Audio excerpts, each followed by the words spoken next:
Yang ada kat saya ni adalah satu rahsia kenapa kamera ni digila-gilakan oleh orang.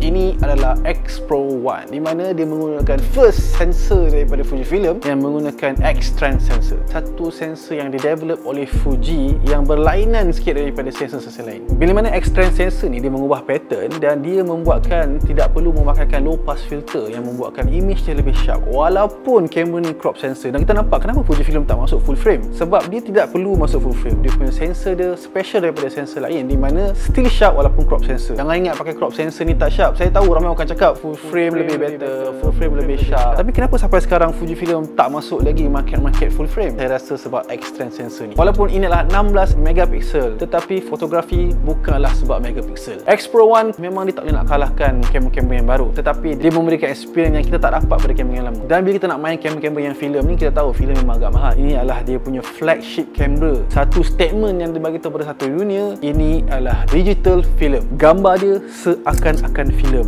Vibe tahun 90 2000. Autofocus dia taklah laju macam orang lain. Dia bukan untuk sport. Design dia retro. Dia taklah weather seal. Tapi satu benda yang saya tak kisah pasal kekurangan dia adalah sebab dia memberi satu kepuasan bila saya tekan shutter ni. Memang banyaklah dia punya setting yang kita boleh adjust. Bayangkan nak tukar ISO pun kena tekan satu button. Dan paling best pasal benda ni lah kita boleh dapat kamera ni bawah daripada 2000. Kenapa bila kita nak beli kamera kita akan cari yang paling canggih, paling baru dan paling mahal. Sedangkan sebenarnya itu boleh menghukum diri kita sebagai fotografer.